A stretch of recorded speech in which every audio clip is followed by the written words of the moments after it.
అభివృద్ధి కోసం పెట్టాలా, పథకాల కోసం పెట్టాలా, లబ్ధిదారుల కోసం పెట్టాలా?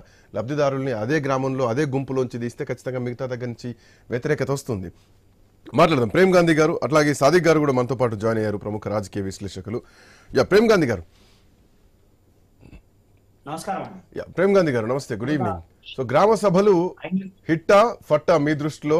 సో ప్రభుత్వ పథకాల్ని ప్రజల్లోకి తీసుకెళ్తున్నాం, దరఖాస్తులు తీసుకుంటున్నాం, అర్హులకు మేము పథకాలను అందిస్తున్నాం, ఇండ్లు కానీ రేషన్ కార్డులు కానీ భరోసాలు, రైతు భరోసాలు కానీ. సో రైతు భరోసా విషయంలో ఎంపిక చేస్తున్నారంటే అది ఒప్పుకోవాల్సినటువంటి విషయంగా, ఎందుకంటే రైతులకు సంబంధించినటువంటి పాస్బుక్లు, ఎకరాల భూముల లిస్టు మొత్తం కూడా ఆల్రెడీ ధరణిలో ఉంది, భూమాత పోర్టల్లో ఉంది. ఈ అంశం కూడా చూడాలి. ఏం చెప్తారు ప్రేమ్ గాంధీ గారు? ముందుగా ఐ న్యూస్ ప్రేక్షకులకు, అలాగే వివిధ పార్టీ నుంచి నాయకులకు, విశ్లేషకులకు అందరికీ నమస్కారం. ఇక కాంగ్రెస్ సంవత్సరంలో పాలన వీళ్ళు పూర్తిగా ఈ అసమర్థమైనటువంటి పాలన అనేది మనకు కనబడతా ఉంది. పూర్తిగా ఫట్టే, హిట్ ఎక్కర్లేదు, పూర్తిగా ఫట్టే. దానికి ప్రత్యక్ష ఉదాహరణలే ఇలా జరిగినటువంటి అనేక సంఘటనలు. కొన్ని గ్రామాల్లో అయితే మహిళలు అధికారుల కాళ్ళు పట్టుకొని ఏడ్చేటువంటి పరిస్థితులు ఉన్నాయి. ఆ అధికారులు పట్టుకుంటున్నారు, నాయకుల కాళ్ళు పట్టుకుంటా ఉన్నారు. అసలు వాళ్ళు ఊహించినటువంటి బాధ కనబడతా ఉంది వాళ్ళకి. ఎందుకంటే ఒకరికి వచ్చి ఒకరికి రాదు అనేటువంటి పరిస్థితి ఉంది. తర్వాత ప్రభుత్వం ఎందుకు ఇంత నిర్లక్ష్యం చేస్తుందో మనకి ఇక్కడ క్లియర్ అర్థమైతలేదు.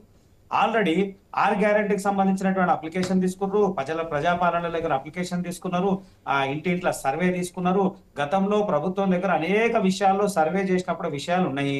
ఇంకోటి 10 సంవత్సరాలు ఏదైతే బీఆర్ఎస్ పాలన 10 సంవత్సరాలు అన్నప్పుడు వారు ఎక్కడ కూడా రేషన్ కార్డు ఇచ్చినప్పుడు 10 సంవత్సరాల క్రితం ఇచ్చినటువంటి రేషన్ కార్డు మాత్రమే ఉన్నాయి. తర్వాత అన్నిటికీ మ్యాండేటరీ రేషన్ కార్డు అనేటువంటి వాతావరణం, తెల్ల రేషన్ కార్డు ఉంటేనే పథకాలు వర్తింపజరుగుతాయి అనేటువంటి ప్రజల్ని భయాందోళనకు గురి చేసినప్పుడు ప్రజలంతా కూడా తెల్ల రేషన్ కార్డు అనేటువంటి అంశం మీదకి వస్తా ఉన్నారు.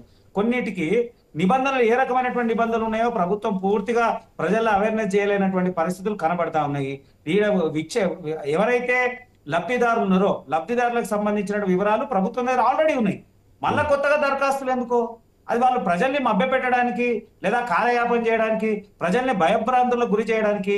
తర్వాత ఇక చాలా వరకు చూస్తా ఉన్నాం మనము, పట్టణ ప్రాంతాల్లో ఉండే వాళ్ళంతా కూడా గ్రామీణ ప్రాంతాల్లో సిటీకి వచ్చి వలస వచ్చి కూలీ పని చేసుకుంటా అద్దె ఇళ్లలో ఉంటారు. అప్లికేషన్ ఆయన గ్రామంలో పెడతాడు. అక్కడ మళ్ళా ఇప్పుడు హడావిడి చేసి ఈ ఊరికి ఉరకాలి. మళ్ళా అక్కడ ఉరికిన తర్వాత అక్కడ ఉంటదా లేదా, వాళ్ళు ఉంటారా, వ్యవస్థ ఏంది, ఏం సంగతి అంటే మీరు ఒక్కసారి అప్లికేషన్ తీసుకున్నారు.